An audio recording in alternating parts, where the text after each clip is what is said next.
High বন্ধুরা, আমি শ্রাবন্তী। আজ তোমাদের জন্য একেবারে নতুন কড়াকড়ি গল্প শোনাতে যাচ্ছি। প্রথমেই বলে রাখি, এই ভিডিওটি শেষ পর্যন্ত দেখুন। বন্ধুরা, এই গল্পে ডুব দেওয়ার আগেই বলে রাখি, লাইক শেয়ার করতে ভুলবেন না এবং আমাদের ইউটিউব চ্যানেলে প্রতিদিন দুপুর 2টায় ও সন্ধে 7টায় ভিডিও দেখতে হলে চ্যানেলটি এখনই সাবস্ক্রাইব করে বন্ধু হয়ে পাশে থেকো। আশা করি শেষ অবধি শুনলে তোমাদের ভালো লাগবে। তাহলে চলো বন্ধুরা। রাহুল আহমেদ, 32 বছর বয়স, পেশায় কলা বিক্রেতার সফল ব্যবসায়ী। তার কলা আমার মতো মেয়েরা যে একবার প্রথম খাবে সে অঙ্গান হবেই হবে। সুঠাম দেহ, হালকা দাড়ি, চোখে এক ধরনের তীব্র আকর্ষণীয় ভাব। মনের দিক থেকে আত্মবিশ্বাসী, কিন্তু ব্যক্তিগত জীবনে রহস্যময়। শায়রা তাসনিম, 26 বছর বয়স, লম্বা ও সুগঠিত শরীর, মসৃণ ত্বক, গভীর কালো চোখ। সে একজন ইন্টেরিয়র ডিজাইনার, স্বাধীনচেতা কিন্তু প্রেমের প্রতি সন্দেহপ্রবণ। তার একটাই হবি, কলা খাওয়া। তাহসিন চৌধুরী, 35 বছর বয়স, উচ্চপদস্থ সরকারি কর্মচারী, চোকস এবং হিসেবি, রাহুলের ঘনিষ্ঠ বন্ধু। মেহরিন কবির, 28 বছর বয়স, লাস্যময়ী, সেক্সি এবং বুদ্ধিমতী। সে একজন ফ্যাশন ডিজাইনার এবং শায়রার ঘনিষ্ঠ বান্ধবী। সন্ধ্যার শহরটা যেন একটু অন্যরকম। রাস্তার আলোয় আধো অন্ধকারে এক রোমাঞ্চকর আবেশ তৈরি হয়েছে।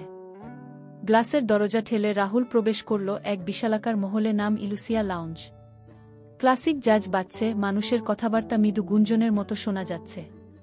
এক টেবিলের পাশে বসে আছে শায়রা, গাঢ় নীল গাউন, খোলা চুল, ঠোঁটে লাল লিপস্টিক। এক নজরে দেখলেই বোঝা যায় এই নারী নিজের আকর্ষণ সম্পর্কে বেশ সচেতন।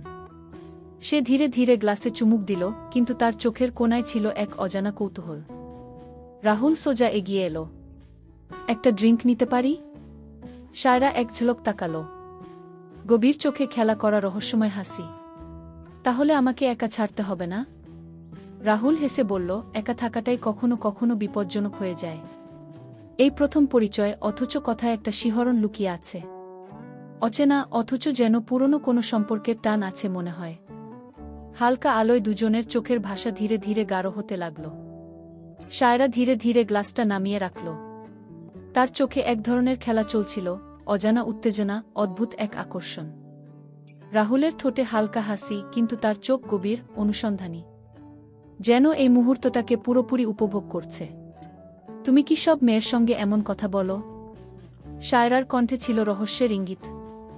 রাহুল হালকা হেসে বলল, না, শুধু সেই মেয়ের সঙ্গে যে আমার মতো খেলতে পারে গু। শায়রা একটু ঝুঁকে এলো, তার পারফিউমের মিষ্টি গন্ধ বাতাসে মিশে গেল। তাহলে খেলাটা শুরু হোক। তার ঠোঁটের কোণে ছিল এক শয়তানি হাসি। রাহুল গ্লাস হাতে নিল। আমি কিন্তু নিয়ম মানতে পছন্দ করি না গে। শায়রাও ছেড়ে কথা বলার মেয়ে নয়। তাহলে শুরুতেই বলেছি, একা থাকাটাই বিপজ্জনক হয়ে যায়। একটু চুপ। চোখে চোখ। চারপাশের ব্যস্ততা কোথায় যেন হারিয়ে গেছে। এমন সময় হঠাৎ এক কাঁধে হাত পড়ল। এই তো রাহুল। এতদিন পর। রাহুল পেছন ফিরে তাকাল। তার বন্ধু তাহসিন চৌধুরী দাঁড়িয়ে। সুদর্শন, কর্পোরেট লুকে থাকা সফল একজন মানুষ। শায়রা, ইনি আমার বন্ধু তাহসিন। তাহসিন, শায়রা গু। তাহসিন এক ঝলক শায়রাকে দেখে হালকা হাসল। কিন্তু তার চোখে এক মুহূর্তের জন্য একটা ভিন্ন রকম ঝিলিক খেলে গেল। রাহুল সেটা লক্ষ্য করল। শায়রা মুচকি হেসে বলল, নাইস টু মিট ইউ। কিন্তু রাহুল জানে এই রাতটা শুধু এখানেই শেষ হবে না। রাত আরও গভীর হচ্ছে। লাউঞ্জের সুরেলা মিউজিক ধীরে ধীরে মৃদু হয়ে আসছে, কিন্তু রাহুল, শায়রা আর তাহসিনের মাঝে যেন এক অদৃশ্য উত্তেজনার সুর বাজছে। শায়রার চোখে আজ অন্যরকম দৃষ্টি। যেন সে পরীক্ষা করছে কে কাকে বেশি কাজ করাতে পারে। তাহসিন কিছুক্ষণ চুপচাপ ছিল। হঠাৎ সে একটু ঝুঁকে বলল, তুমি কি জানো রাহুল কারো জন্য এতক্ষণ অপেক্ষা করে না? শায়রা হেসে বলল, কারো জন্য অপেক্ষা করতে হলে সেই মানুষটা অবশ্যই স্পেশাল হতে হবে। রাহুল ওদের কথোপকথন উপভোগ করছে। কিন্তু তার চোখ শায়রার ঠোঁটের কোণায় থমকে আছে, সেখানে একটা চ্যালেঞ্জ লুকিয়ে। আজকের রাতটা আমাদের জন্য, তাহসিন। এখানে তৃতীয় কেউ বেশি সময় থাকলে সেটা একটু বেমানান হয়ে যায় না? রাহুল সরাসরি বলে ফেলল। তাহসিন খানিকটা চমকে গেলেও হালকা হাসল। বুঝতে পেরেছি। তবে সাবধানে থেকো বন্ধু। কিছু আগুন কাছে গেলে পোড়াই। সে উঠে চলে গেল, কিন্তু যাবার আগে শায়রার দিকে এক রহস্যময় দৃষ্টি ছুড়ে দিল। এখন লাউঞ্জে কেবল রাহুল আর সায়রা। সায়রা ধীরে ধীরে গ্লাসটা শেষ করল, তারপর ঝুঁকে এসে রাহুলের কানের কাছে ফিসফিস করে বলল, তুমি কি সবসময় এত ডেয়ারিং? রাহুল তার দিকে গভীরভাবে তাকাল। তারপর ধীর স্বরে বলল, যখন কেউ আমাকে সত্যিই চ্যালেঞ্জ করে তখন হ্যাঁ গো। সায়রা একটু হাসল, তারপর হঠাৎ রাহুলের হাতটা নিজের হাতে নিয়ে বলল, তাহলে চলো দেখি কতটা সাহস আছে তোমার। রাতের শহরটা যেন আরও রহস্যময় হয়ে উঠল। রাহুল কিছু বলল না, শুধু সায়রার হাতটা শক্ত করে ধরল, আঙুলের স্পর্শে একটা শিহরণ খেলে গেল। সায়রা সেটা অনুভব করল, কিন্তু তার ঠোঁটের কোণায় সেই রহস্যময় হাসিটা অটুট রইল। চলো, সায়রা ধীর স্বরে বলল। রাহুল প্রশ্ন করেনি, কোথায় বা কেন। সে শুধু সায়রার চোখের ভাষা পড়ছিল। কিছু একটা আছে যা এই রাতে অন্যরকম করে তুলবে। দুজনে একসঙ্গে লাউঞ্জ থেকে বেরিয়ে এলো। শহরের বাতাসে হালকা শীতলতা, কিন্তু ওদের শরীরের উত্তাপ যেন পরিবেশকেও গরম করে তুলেছে। সায়রার অ্যাপার্টমেন্ট। ফ্ল্যাটের দরজা বন্ধ হতে না হতেই সায়রা রাহুলের দিকে ঘুরে দাঁড়াল। চোখে মুখে রহস্য, ঠোঁটে সেই চিরচেনা হাসি। এত আত্মবিশ্বাস কোথায় পাও? সে ধীর কণ্ঠে বলল। রাহুল এগিয়ে এলো, 2 হাত দিয়ে সায়রার কোমর চেপে ধরল, তারপর ঠোঁটের 1 ইঞ্চি সামনে থেমে গেল। তোমার চোখে দেখি তুমি আসলে এটা চাও। সায়রার নিঃশ্বাস ভারী হয়ে এলো। রাহুলের হাতের স্পর্শে শরীর যেন বিদ্যুতায়িত হয়ে উঠছে। কিন্তু সে নিজেকে সহজে হেরে যেতে দেবে না। চাওয়ার মানে এই নয় যে আমি সহজলভ্য, সে বলল। রাহুল মুচকি হাসল। আমি কখন বললাম তুমি সহজ? সেকেন্ডের ভেতরেই সায়রা নিজেকে ছড়িয়ে দিল রাহুলের বাহুডোরে, উষ্ণতা, শিহরণ আর এক অজানা অনুভূতি মিশে গেল বাতাসে। দুজনেই কাজে ব্যস্ত হয়ে পড়ল। কিন্তু ঠিক তখনই সায়রার ফোনটা বেজে উঠল। সে চমকে উঠে স্ক্রিনের দিকে তাকাল। নাম দেখে চোখ মুহূর্তেই কুঁচকে গেল, তাহসিন চৌধুরী গু। রাহুল খেয়াল করল সায়রার চোখের ভাষা মুহূর্তেই বদলে গেছে। কে? সে নরম কণ্ঠে জিজ্ঞেস করল। সায়রা ফোনের স্ক্রিন বন্ধ করে দিল, যেন কিছুই হয়নি। কেউ না গি। কিন্তু রাহুল বুঝতে পারল এখানে কিছু একটা লুকানো আছে।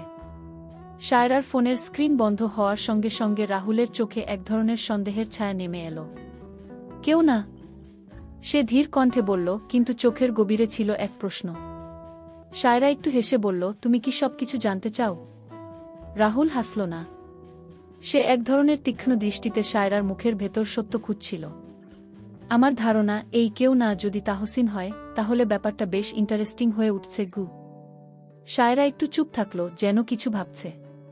তারপর ধীর কণ্ঠে বলল, তাহসিন আমার এক্স।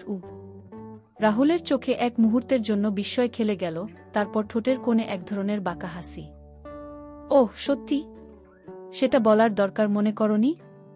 সায়রা একটু এগিয়ে এলো, তার নরম আঙুল দিয়ে রাহুলের শার্টের বোতামের উপর আলতো করে ছুঁয়ে বলল, এটা কি কোনো পার্থক্য তৈরি করে? রাহুল ধীর গলায় বলল, হয়তো করে, হয়তো করে না। কিন্তু তুমি আমাকে একটা খেলার মধ্যে টেনে এনেছ, যেখানে আমি প্রতিযোগী হতে আসিনি গু। সায়রা এক দৃষ্টিতে তাকিয়ে থাকল, যেন কিছু বলবে কিনা ভাবছে। ঠিক তখনই দরজায় টোকা পড়ল। দুজনে চমকে উঠল। সায়রা ধীরে ধীরে দরজার দিকে এগিয়ে গেল, চোখে কৌতূহল আর এক ধরনের অজানা ভয়। দরজা খুলতেই এক চমক। তাহসিন দাঁড়িয়ে আছে, হাতে এক বোতল ওয়াইন আর ঠোঁটে রহস্যময় হাসি। এমন গুরুত্বপূর্ণ রাত কি আমাকে ছাড়া উদযাপন করা সম্ভব সায়রা? সে ধীর কণ্ঠে বলল। রাহুল এবার সোজা হয়ে দাঁড়াল। এই রাত যে এত সহজে শেষ হবে না সেটা এখন বোঝাই যাচ্ছে। সায়রা দরজার সামনে দাঁড়িয়ে আছে, চোখে বিস্ময় আর একটু বিরক্তি। রাহুল কিছুটা পিছিয়ে দাঁড়িয়ে গভীরভাবে তাকিয়ে আছে তাহসিনের দিকে। তাহসিন ভেতরে ঢুকে গেল, এক মুহূর্তের জন্য দৃষ্টিতে অস্বস্তি নেই। হাতে থাকা ওয়াইনের বোতলটা টেবিলে রেখে বলল, আমি কি আসতে পারি? সায়রা দীর্ঘ নিঃশ্বাস নিয়ে দরজাটা বন্ধ করল। তুমি এখানে কেন? সায়রার কণ্ঠে বিরক্তি ফুটে উঠল। তাহসিন হেসে বলল, এটা কি জিজ্ঞাসা করার দরকার আছে? রাহুল এবার সরাসরি বলল, আমারও মনে হয় জিজ্ঞাসা করা দরকার। কারণ এখানে আমরা দুজন ছিলাম, এবং আমাদের মাঝখানে একজন অনাকাঙ্ক্ষিত অতিথি চলে এসেছে গি। তাহসিন এক ঝলক রাহুলের দিকে তাকালো, ঠোঁটে সেই পরিচিত রহস্যময় হাসি। আমি কি সত্যিই অনাকাঙ্ক্ষিত? নাকি আমি এমন কেউ যাকে এড়িয়ে যাওয়া সম্ভব নয়? সায়রা এবার চিড়িত হয়ে বলল, তাহসিন, আমি যা করছি সেটা আমার ব্যাপার। প্লিজ এই নাটক বন্ধ করো। তাহসিন এবার একটু গম্ভীর হল। তুমি জানো এটা নাটক নয় শায়রা। আমাদের যা ছিল সেটা এত সহজে শেষ হয় না। আর তুমি যদি সত্যি এগিয়ে যেতে চাইতে তাহলে আমাকে এড়িয়ে যেতে না, বরং মুখোমুখি হতে গু। রাহুল এবার একটু এগিয়ে এলো, ঠান্ডা স্বরে বলল, আমি বুঝতে পারছি এখানে এক জটিল খেলা চলছে। কিন্তু একটা জিনিস পরিষ্কার করা দরকার, আমি কোনো ত্রিভুজ প্রেমের গল্পে নেই গু। তাহসিন হাসল। ত্রিভুজ প্রেম? তুমি কি নিশ্চিত যে এটা কেবল প্রেমের খেলা? এই কথায় রাহুলের চোখ একটু সংকীর্ণ হয়ে এলো। শায়রাও কিছু বলল না। ঘর জুড়ে এক চাপা উত্তেজনা, এক অদ্ভুত টানাপোড়েন। তাহসিন, তুমি চাইলে ওয়াইন খেতে পারো, কিন্তু আমি চাইলে তোমার সঙ্গে গল্প করতে চাই না, শায়রা স্পষ্টভাবে বলল। তাহসিন ধীরে ধীরে ওয়াইনের বোতল খুলল, গ্লাসে ঢালতে ঢালতে বলল, ঠিক আছে, তবে মনে রেখো, কিছু সম্পর্ক একবার শুরু হলে শেষ হয় না, শুধু রূপ বদলায়। রাহুলের মুঠি শক্ত হল। এই রাতে কেবল আকর্ষণ আর উত্তেজনা নেই। এখানে লুকিয়ে আছে এক অজানা দ্বন্দ্ব। রুমের ভেতরের বাতাস যেন একটু ভারী হয়ে উঠেছে। শায়রা বিরক্ত চোখে তাকিয়ে আছে তাহসিনের দিকে, আর রাহুল তাকিয়ে আছে শায়রার প্রতিক্রিয়ার দিকে। তাহসিন ধীরগতিতে ওয়াইনের গ্লাস তুলল, হালকা চুমুক দিয়ে বলল, আচ্ছা রাহুল, তুমি কি জানো সম্পর্কের সবচেয়ে বিপজ্জনক দিকটা কি? রাহুল ঠান্ডা গলায় উত্তর দিল, কথায় কথায় ফিলসফি শোনানো। তাহসিন হেসে ফেলল। না, বিপজ্জনক দিকটা হলো, কখনো কখনো তুমি যতই দূরে যেতে চাও না কেন, কিছু সম্পর্ক তোমাকে টেনে ফিরিয়ে আনে। ঠিক যেমন আমি আর শায়রা। শায়রার ধৈর্যের বাঁধ এবার ভাঙল। তাহসিন, এক্স মানে এক্স? তুমি এটা মেনে নিতে পারো না? তাহসিন মৃদু হাসল। কিন্তু রাহুল কি জানে আমি কেন এখনো তোমাকে যেতে দিইনি? রাহুল এবার সরাসরি বলল, আমি জানি না, কিন্তু আমি খুব একটা জানতে আগ্রহীও নই। শায়রা যদি তার অতীত ভুলতে চায় সেটা ওর ব্যাপার। আমি ওর বর্তমান নিয়ে ভাবতে এসেছি, তোমার অতীত নিয়ে না গু। শায়রা একটু অবাক হল। রাহুলের কথা শুনে তার চোখে কেমন যেন একটা প্রশান্তি এলো, কিন্তু সেই সঙ্গে এক অজানা অস্বস্তিও। তাহসিন এবার গ্লাসটা টেবিলে রাখল। তাহলে একটা সত্যি গল্প শোনাই? সে বলল। রাহুল হাত গুটিয়ে দাঁড়িয়ে রইল। শোনাও। তাহসিন একটু থেমে গভীর চোখে তাকিয়ে বলল, শায়রা একদিন আমার হবু স্ত্রী ছিল। আমরা এনগেজ ছিলাম। আমাদের বিয়ের দিনও ঠিক হয়ে গিয়েছিল। কিন্তু শেষ মুহূর্তে সে পালিয়ে গিয়েছিল আমার হাত ছেড়ে। রাহুলের চোখ এক মুহূর্তের জন্য কুঁচকে উঠল। শায়রার ঠোঁট শক্ত হয়ে গেল। তাহসিন, তুমি থামবে? তার গলাটা কাঁপছিল, কিন্তু সেটা রাগ, দুঃখ না অন্য কিছু তা বোঝা গেল না। তাহসিন হাসল, কিন্তু তার চোখ বলছিল অন্য কিছু। আমি থামতে চাইলেও তুমি কি থামতে দেবে শায়রা? রাহুল এবার শায়রার দিকে তাকালো। তুমি সত্যিই ওর হবু স্ত্রী ছিলে? শায়রার চোখ এবার রাহুলের চোখে আটকে গেল। তার ঠোঁট কাঁপল, যেন কিছু বলতে চাইছে কিন্তু বলতে পারছে না।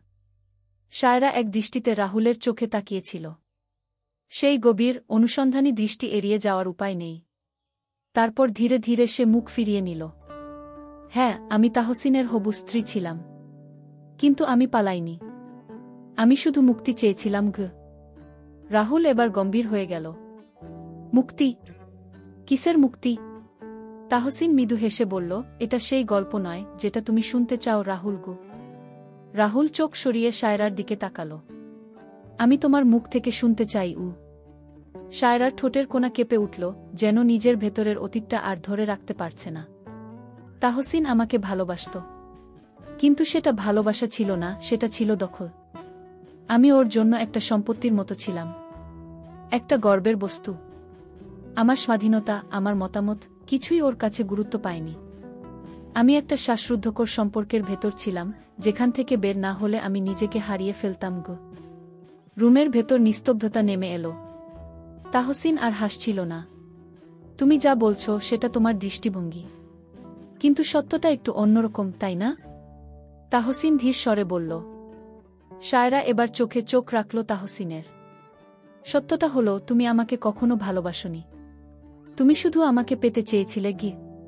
তাহসিন এবার গ্লাসটা এক চুমুকে শেষ করল, তারপর গভীর চোখে তাকিয়ে বলল, যদি তাই হয়, তাহলে এখন তুমি যা করছো সেটা কি ভালোবাসা? নাকি এটাও একটা খেলা? রাহুল এবার বিরক্ত হয়ে উঠল। তাহসিন, আমি যতটা বুঝতে পারছি তুমি শায়রাকে হারিয়েছ, কিন্তু সেটা মেনে নিতে পারছো না। এটা যদি একটা খেলা হয় তাহলে সেটাও তুমি শুরু করেছ। তাহসিন এবার উঠে দাঁড়ালো, ঠোঁটের কোণায় সেই অদ্ভুত রহস্যময় হাসি। হয়তো ঠিক বলেছ রাহুল, কিন্তু খেলার আসল মজা তখনই যখন সবাই নিজের ইচ্ছে এতে জড়িয়ে যায়। তুমি কি নিশ্চিত যে তুমি এখনো নিরাপদ আছো? এই বলে সে দরজা খুলে বাইরে চলে গেল। শায়রা ধীরে ধীরে সোফায় বসল, যেন ভেতর থেকে ভেঙে পড়েছে। রাহুল এক মুহূর্ত চুপ করে রইল। তারপর শায়রার দিকে এগিয়ে গিয়ে বলল, তাহলে বলো, এটা কি সত্যিই শেষ হয়ে গেছে, নাকি এখনো কিছু বাকি আছে? শায়রা ধীরে ধীরে চোখ তুলল। তার চোখের ভেতর ছিল ভয়, আকর্ষণ আর এক অসমাপ্ত কাহিনীর ছায়া। রাতের বাতাসটা যেন আরও ভারী হয়ে উঠেছে। তাহসিন চলে গেছে, কিন্তু তার ফেলে যাওয়া প্রশ্নগুলো এখনও শায়রার মনে প্রতিধ্বনিত হচ্ছে। রাহুল ধীর পায়ে এগিয়ে এসে শায়রার সামনে বসল, তার চোখে অজানা এক অনুসন্ধান। তুমি কি ওর কথায় এখনো প্রভাবিত হচ্ছ? রাহুল জিজ্ঞেস করল। শায়রা দীর্ঘশ্বাস ফেলল, তারপর ধীর কণ্ঠে বলল, আমি জানি না। তাহসিন আমাকে ভালোবেসেছিল, কিন্তু সেই ভালোবাসার মধ্যে একটা দখলদারি ছিল। আমি তার সাথে থাকলে নিজেকে হারিয়ে ফেলতাম, তাই চলে এসেছি। কিন্তু রাহুল চোখ কুঁচকে বলল, কিন্তু কি? শায়রা রাহুলের চোখের দিকে তাকিয়ে বলল, কিন্তু ও কখনো হাল ছাড়ে না। ও যা চায় সেটা পাওয়ার জন্য সব করতে পারে। রাহুল এবার একটু গম্ভীর হল। তাহলে তুমি কি মনে করো ও এখনো তোমাকে ফেরত পেতে চায়? শায়রা মাথা ঝাঁকাল। এটা শুধু ফেরত পাওয়ার প্রশ্ন নয়। তাহসিন হেরে যেতে পছন্দ করে না। তুমি যদি ওকে চ্যালেঞ্জ করো তাহলে ও তোমার প্রতিদ্বন্দ্বী হবে। রাহুল একটু হেসে বলল, তাহলে কি আমরা এখন প্রতিদ্বন্দ্বিতার মধ্যে আছি? শায়রা কিছু বলল না, শুধু গভীরভাবে রাহুলের দিকে তাকিয়ে থাকল। এক মুহূর্তের জন্য নীরবতা। তারপর রাহুল হাত বাড়িয়ে শায়রার কাঁধ ছুঁল। স্পর্শটা মৃদু, কিন্তু তার মধ্যেও এক ধরনের শিহরণ ছিল। আমি প্রতিদ্বন্দ্বিতা করতে আসিনি শায়রা, রাহুল মৃদু স্বরে বলল। আমি এসেছি এটা জানার জন্য, তুমি কি সত্যিই এগিয়ে যেতে চাও, নাকি এখনো পেছনের ছায়ায় আটকে আছো? শায়রার শ্বাস ভারী হয়ে উঠল। সে কি সত্যিই তাহসিনের প্রভাব থেকে মুক্ত, নাকি তার অতীত এখনো তাকে অদৃশ্য কোনো বাঁধনে বেঁধে রেখেছে? ঠিক তখনই শায়রার ফোনটা আবার বেজে উঠল। স্ক্রিনের দিকে তাকিয়ে তার মুখটা ফ্যাকাশে হয়ে গেল। তাহসিন চৌধুরীর ইনকামিং কল। রাহুল এবার শায়রার প্রতিক্রিয়া স্পষ্ট দেখল। ফোনের স্ক্রিনে তাহসিন চৌধুরী, ইনকামিং কল ঝলসে উঠছে। শায়রার আঙুল হালকা কাঁপছে, যেন সে সিদ্ধান্ত নিতে পারছে না ফোনটা ধরবে না উপেক্ষা করবে। রাহুল চুপচাপ তার প্রতিক্রিয়া লক্ষ্য করছিল। তুমি কি ফোনটা ধরবে? রাহুল ধীর স্বরে বলল। শায়রা এক মুহূর্ত চুপ থেকে স্ক্রিনের দিকে তাকিয়ে ফোনটা কেটে দিল। আমি ওর সঙ্গে আর কোনো সম্পর্ক রাখতে চাই না। রাহুল একটু হাসল। কিন্তু সে কি তোমাকে এভাবে মুক্তি দেবে? শায়রা কিছু বলল না। তার চোখে এক অদ্ভুত অস্থিরতা খেলা করছিল। ঠিক তখনই আবার ফোনটা বেজে উঠল। এইবার একটা মেসেজ আসলো। আমি জানি তুমি আমার ফোন এড়িয়ে যাচ্ছ শায়রা, কিন্তু মনে রেখো, আমি যা চাই সেটা আমি পাই। আর তুমি কি ভাবছ আমি তোমার নতুন খেলনাকে একদম অক্ষত রেখে দেব? শায়রার চোখ বিস্ময়ে বড় হয়ে গেল। রাহুল এবার ফোনটা তার হাত থেকে নিয়ে মেসেজটা দেখল। তার ঠোঁট শক্ত হয়ে গেল, মুঠি আটসাট হয়ে উঠল। তাহসিন আমাকে নিয়ে হুমকি দিচ্ছে? শায়রার কণ্ঠ কাঁপছিল। আমি জানি না, কিন্তু ও যা করতে পারে সেটা তুমি বুঝতেও পারবে না রাহুল। ও ভয়ঙ্কর। রাহুল এবার ধীর গলায় বলল, আমি ভয় পাই না শায়রা, কিন্তু তুমি কি সত্যিই চাও আমি এই খেলায় থাকি? শায়রার চোখের দ্বিধার ছায়া। তারপর হঠাৎ করেই সে এক ঝটকায় রাহুলের কাছে এগিয়ে এলো, তার মুখ দুই হাতে চেপে ধরে গভীর এক চুম্বন করল। উত্তেজনা, ভয়, আবেগ সব মিলিয়ে যেন এক ধ্বংসাত্মক আকর্ষণ। তারপর ধীরে ধীরে রাহুলের ঠোঁট থেকে মুখ সরিয়ে সে ফিসফিস করে বলল, আমি চাই তুমি থাকো রাহুল, কিন্তু তুমি যদি থাকো তাহলে নিজেকে বাঁচানোর জন্য প্রস্তুত থেকো, কারণ তাহসিন যা চায় সেটা সে সহজে ছাড়ে না। রাহুল শায়রার চোখের গভীরে তাকিয়ে থাকল। রাত গভীর, কিন্তু শায়রার মনে এখনো এক অদৃশ্য আতঙ্ক দানা বাঁধছে। তাহসিনের মেসেজটা বারবার তার মনে বাজছে, আমি যা চাই সেটা আমি পাই। রাহুল ধীর কণ্ঠে বলল, তাহসিন শুধু তোমার অতীত ছিল, নাকি সে এখনো তোমার উপর ক্ষমতা রাখে? সায়রা মাথা ঝাঁকালো। আমি ওর সাথে সব কিছু শেষ করেছি, কিন্তু ও কখনো হাল ছাড়ে না। ওর অভ্যাস জিনিসগুলো নিজের নিয়ন্ত্রণে রাখা। আমি পালিয়ে এসেছি, কিন্তু সে এখনও আমার ছায়ার মতো পিছু নিয়েছে। রাহুল কিছুক্ষণ চুপ করে থাকল, তারপর বলল, তাহসিনকে আমি চিনি না, কিন্তু এতক্ষণে বুঝেছি ও প্রতিশোধ নিতে চাইছে। আমার প্রশ্ন হল, তুমি কি সত্যিই মুক্ত হতে চাও, নাকি তোমারও কোথাও না কোথাও ওর প্রতি একটা টান আছে? সায়রার চোখ বিস্ফোরিত হল। তুমি এটা কিভাবে ভাবলে? রাহুল এক ধরনের তীক্ষ্ণ দৃষ্টিতে বলল, কারণ ভয় আর আকর্ষণের মাঝের পার্থক্য খুব সূক্ষ্ম সায়রা। তুমি যদি ওকে ভয় পেতে, তাহলে এতদিনে পুলিশে যেতে পারতে, অন্য কোনো উপায়ে সব শেষ করতে পারতে। কিন্তু তুমি পারোনি। কেন? সায়রা ধীরে ধীরে সোফায় বসে পড়ল। ঠিক তখনই টিং, আরেকটা মেসেজ ঢুকল। নিচে এসো সায়রা, আমার সাথে কিছু গুরুত্বপূর্ণ কথা আছে। আমি জানি তুমি একা নও, তাই বিকল্প পথ বেছে নিতে বাধ্য করো না। রাহুল ফোনটা দেখে মুখ শক্ত করে ফেলল। ও নিচে? সায়রা ধীরে ধীরে জানালার পর্দা সরিয়ে বাইরের দিকে তাকাল। অন্ধকারের মাঝে একটা কালো গাড়ি দাঁড়িয়ে আছে। তাহসিন ওখানেই বসে আছে। রাহুল এবার উঠে দাঁড়াল। তুমি কি যেতে চাও? সায়রার কণ্ঠ কাঁপছিল। আমি জানি না, কিন্তু ও যদি এখানে এসে থাকে, তাহলে ও এত সহজে যাবে না। রাহুল এবার একটা সিদ্ধান্ত নিয়ে ফেলল। ঠিক আছে, তাহলে দেখা করা যাক। আমি তোমার সঙ্গে যাচ্ছি। সায়রার চোখ বড় হয়ে গেল। না রাহুল, তুমি বুঝতে পারছো না, তাহসিন একা আসেনি। ওর লোকজন থাকে, ওর প্ল্যান থাকে। রাহুল মৃদু হেসে বলল, তাহলে দেখা যাক কার প্ল্যান বেশি শক্তিশালী। রাহুল সোজা জানালার দিকে তাকিয়েছিল। কালো গাড়িটা নিচে দাঁড়িয়ে, তার ভেতরে বসে থাকা তাহসিন যেন ধৈর্য ধরে অপেক্ষা করছে। সায়রার শ্বাস ভারী হয়ে উঠেছে। তার চোখে দ্বিধা। রাহুল, এটা বুদ্ধিমানের কাজ হবে না। তাহসিন যা করার প্ল্যান করেছে সেটা তুমি বুঝতেও পারবে না। রাহুল মৃদু হাসল, কিন্তু সেই হাসির নিচে ছিল শীতল দৃঢ়তা। আমি ভয় পাই না সায়রা। আর যদি আজ পিছিয়ে যাই, তাহলে সে ভাববে ওর সামনে সবাই দুর্বল। আমি সেটার অংশ নই। সায়রা এবার রাহুলের হাত চেপে ধরল। তার চোখের গভীরে আতঙ্ক। তাহসিন শুধু মানসিকভাবে খেলতে পছন্দ করে না, সে বাস্তবেও আঘাত হানতে পারে। তুমি কি জানো ওর সাথে আগেও কয়েকজন প্রতিদ্বন্দ্বিতা করেছিল? তাদের অবস্থা কি হয়েছিল? রাহুল এবার সায়রার হাতটা ধীরে ধীরে ছাড়িয়ে নিয়ে বলল, আমি প্রতিদ্বন্দ্বিতা করছি না। আমি কেবল দেখতে চাই সে আসলে কি চায়। সায়রা বোঝাতে পারছে না, কিন্তু তার বুকের ভেতর এক অদ্ভুত ভয় খেলা করছে। চলো। রাহুল দরজার দিকে এগিয়ে গেল। সায়রা শেষবারের মতো দ্বিধায় পড়ল, তারপর ধীরে ধীরে তার পিছু নিল। বিল্ডিংয়ের নিচে তাহসিন গাড়ির বাইরে দাঁড়িয়েছিল, তার ঠোঁটে সেই চিরচেনা রহস্যময় হাসি। পাশে দুজন স্যুট পরা লোক, যারা সাধারণ দেহরক্ষী নয়, ওরা অন্য কিছু। রাহুল আর সায়রা এগিয়ে এলো। অবশেষে নিচে নামলে তাহসিন ঠান্ডা স্বরে বলল। রাহুল হাত গুটিয়ে বলল, তাহলে বলো তুমি এখানে কি চাও?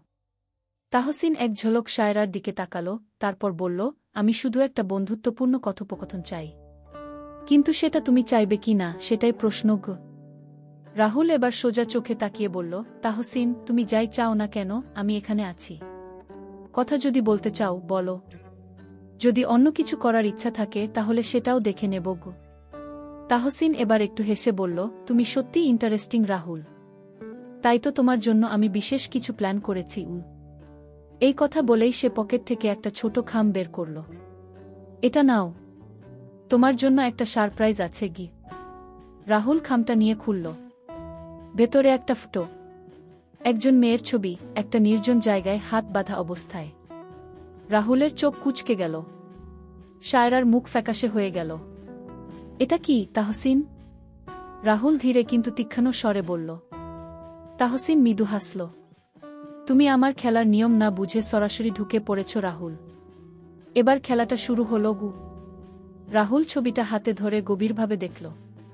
ছবির মেয়েটা একটা অন্ধকার, অচেনা ঘরে বসে আছে, হাত পা বাঁধা। তার চোখে ভয় আর হতাশা। সায়রা ছবিটা দেখে শিউরে উঠল।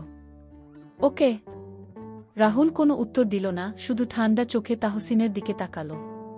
তাহসিন হাসল, সেই চিরচেনা রহস্যময় হাসি। তুমি যদি আমার পথের কাঁটা না হতে চাইতে তাহলে এই ছবি তোমার হাতে আসতো না, রাহুল।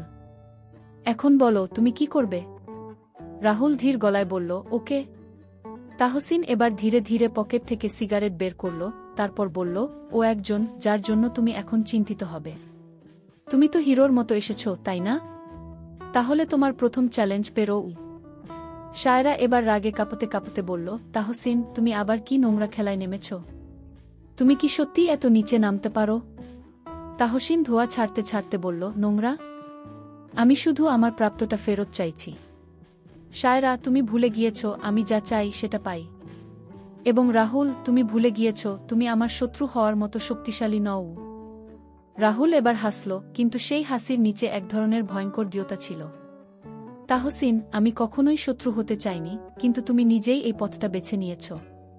তুমি যদি মনে করো আমি তোমার খেলায় একটা পুতুল হব, তাহলে তুমি ভুল করছো গু। তাহসিন এবার একদম রাহুলের কাছে এসে ফিসফিস করে বলল, তাহলে প্রমাণ করো তুমি আমার যোগ্য প্রতিদ্বন্দ্বী। মেয়েটাকে খুঁজে বের করো যদি পারো, কিন্তু মনে রেখো সময় বেশি নেই গু। এই বলেই সে গাড়িতে উঠে পড়ল।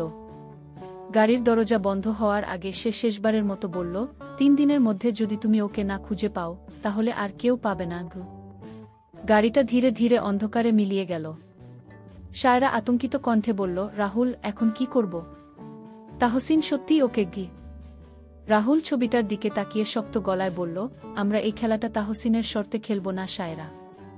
এবার সময় আমাদের চাল দেয়ার গু। রাতের বাতাসে একটা অদ্ভুত উত্তেজনা ছড়িয়ে পড়ল। এই খেলা এখন ব্যক্তিগত হয়ে গেছে। রাহুল ছবিটার দিকে এক দৃষ্টিতে তাকিয়েছিল। মেয়েটার মুখ তার চেনা লাগছে, কিন্তু কোথায় দেখেছে মনে করতে পারছে না। শায়রা উত্তেজিত কণ্ঠে বলল, আমাদের কিছু একটা করতে হবে রাহুল।